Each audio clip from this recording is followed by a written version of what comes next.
Hello po mga kababayan, si Dante Maravillas. May breaking news ngayon. Ayan Resigned ako Bicol Party List Representative Elizalde Co sends part 1 of seeming tell-all video to reporters where he implicated President Marcos Jr. and former Speaker Martin Romualdez in the anomalies surrounding the 2025 budget. So sabi dito, Ko, who has been in hiding in the United States since the start of the 20th Congress, made the following allegations. Ayan mga kababayan, ang aligasyon ni Saldico, ginawa nila akong poster boy sa kanilang kasinungalingan. So panoorin natin mga kababayan yung recorded video ni Saldico. Part 1 daw ito. Ang nag-deliver papunta sa bahay nila Pangulong Bongbong Marcos at Speaker Martin Romualdez mag-insert o magpasok ng 100 billion worth of projects sa BICAM. Sana po ay hindi nila ako mapatay bago ko mailabas ang lahat. Ginawa ko lang ang utos sa akin, pero ngayon, handa na akong harapin ang lahat. Ginagamit ng administrasyon ang buong resources ng bansa para tumahimik ako. That he will shoot me if I will talk. Gagamitin ako bilang panakipbutas sa kanilang kampanya laban sa korupsyon. Hindi na ako mananahimik, ilalabas ko ang lahat ng katotohanan. May resibo, may ebidensya, at may pangalan. Para sa bawat Pilipino, alam ko na buo ang galit ninyo sa akin ngayon. Nauunawaan ko rin kung bakit. Lalo na at malaki ang halagang nakataya. Pero bago kayo humusga, hayaan ninyong ipaliwanag ko ang buong katotohanan. Matagal akong hindi nagsalita dahil may direktang utos sa akin. Huwag nang bumalik ng Pilipinas at manahimik na lamang. Umalis ako noong July 19, 2025 para sa aking medical check-up. Nakaplanong bumalik pagkatapos ng SONA ni Pangulo. Pero habang papauwi na ako, tinawagan ako ni dating Speaker Martin Romualdez at sinabihan, "Stay out of the country. You will be well taken care of as instructed by the President." Noon naniniwala pa ako sa kanila, kaya't hindi ako bumalik. Tumikom ang aking bibig, sumunod ako, pero ang hindi ko alam, ang ibig pala nilang sabihin sa aalagaan ka namin ay gagamitin ako bilang panakipbutas sa kanilang kampanya laban sa korupsyon. Ginawa nila akong poster boy ng kanilang sariling kasinungalingan. Ngayon, hindi na ako mananahimik, ilalabas ko ang lahat ng katotohanan. May resibo, may ebidensya, at may pangalan. Nagsimula ito nung tumawag si Sekmina Pangandaman sa akin nung nag-umpisa ang BICAM process last year, 2024. Ang sabi niya, katatapos lang ng meeting nila ni Pangulo at may instructions na mag-insert o magpasok ng 100 billion worth of projects sa BICAM. At sinabi pa ni Sekmina, you can confirm with Yusek Adrian Bersamin dahil magkasama sila sa meeting ni Pangulong BBM noong araw na yon.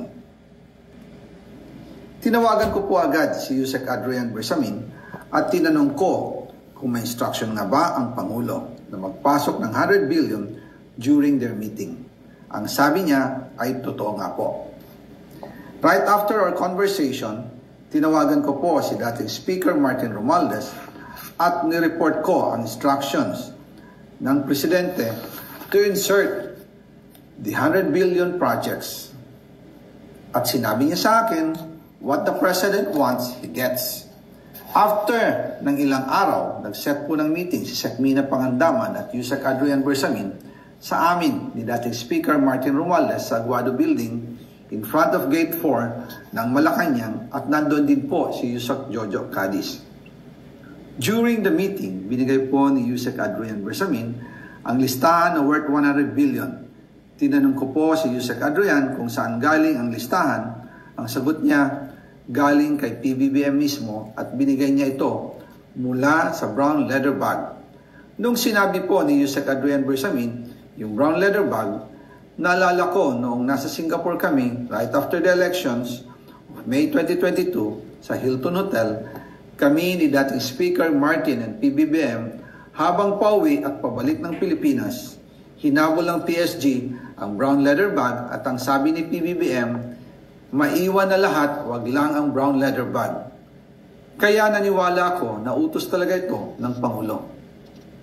Pagkatapos ng ilang araw, I informed sina dating Speaker Martin Romualdez, Sekmina Pangandaman, Yusek Adrian Bersamin, and Yusek Jojo Cadiz na kung pwede 50 billion lang ang ipasok sa program funds dahil so sobra ang DPWH funds versus sa DepEd. In practice, hindi pwede na mas malaki ang budget ng DPWH kaysa edukasyon. And yung balance na 50 billion, ilagay na lang sa program funds for the 2025 budget. Dahil Office of the President din ang nagre-release ng lahat ng unprogrammed funds. Pagkatapos ng isang araw, tinawagan ako ni Sekmina at sinabi ang mensahe ng Pangulo, ipasok ninyo yan dahil pinangako na sa akin ni Speaker Martin yan at hindi na pwedeng baguhin. Kumbaga, ang utos ng hari hindi pwedeng mabali. Again, I informed the Speaker and asked clearance about the instructions ng Pangulo. At ang sabi niya, wala tayong magagawa. Kaya po nagtataka ako kung bakit sinasabi ni Pangulo na hindi niya makilala ang budget.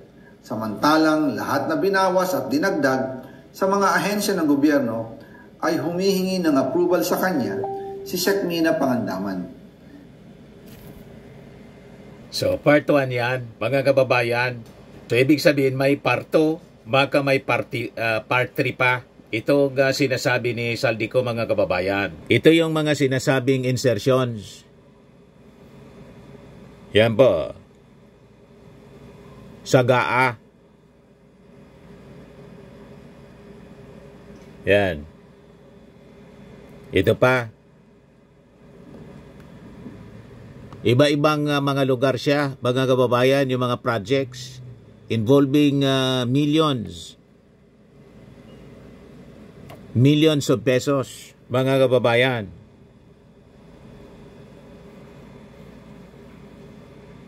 Ito yung mga sinasabi ni Saldico na resibo ko niya. Hawak ko ang resibo. Buong Pilipinas ito na sinasabing insertions. So ito yung summary ng sinasabi ni Saldico. Number 1, that Marcos Jr. through his cousin and then Speaker Martin Romualdez instructed him to stay outside the country when he left the Philippines in July 19, 2025. Number 2, that the DBM Secretary, si Secretary Amina Pangandaman, again, at the behest daw ng ating Pangulong Bongbong Marcos, in-instructionan siya at the start of the BICAM deliberations for the 2025 budget to insert at least 100 billion worth ng mga projects into the BICAM version. Number 3, sa kanyang aligasyon man lang po niya ito, a meeting was later held at the Aguado building near Malacanang where Yusek Adrian Bersamin allegedly handed over a list of projects worth 100 billion, reportedly taken from a brown leather bag said to belong to the President. Pang-apat na kanyang aligasyon, that officials later agreed to insert only 50 billion instead, with the remaining amount to be covered by the unprogrammed funds released by the Office of the President. Di ano niya, Mr. Maravillas, ang masasabi mo niyan na ang sinasabi ni Saldico na yung ating Pangulo at saka si Martin Romualdez mismo ang nagbigay sa kanya ng instruction na mag-insert ng 100 billion pesos. Ito yung kwento man lang po ito ni Saldico, mga kababayan. Wala pang reaction yung Palasyo Malacanang. Hintayin natin kung ano yung magiging side ng Palasyo Malacanang tungkol dito sa naging aligasyon po ni Saldico.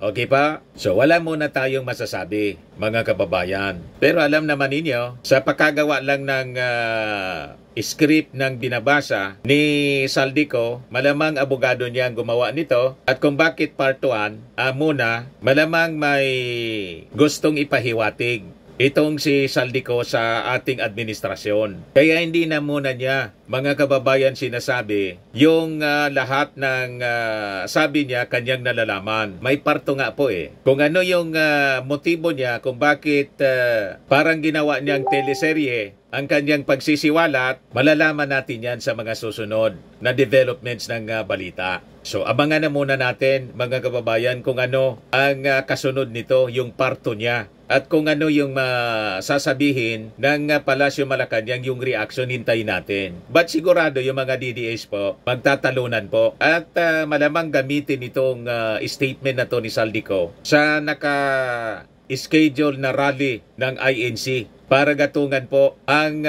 EDSA People Power para iupo si Sara. Sabi ko nga po sa inyo, mga kababayan, ang intensyon nila, iupo si Sara para hindi na matuloy yung investigasyon. Diba? Kasi ang daming sabit na mga senador. Malamang doon ang direksyon nito. Kaya mapagmatsyag po tayo dapat. Maging mapagmatsyag po tayo. Tama, mga kababayan? Ayan lang muna. And hintayin natin kung ano ang magiging reaksyon nito ng Palasyo Malacanang.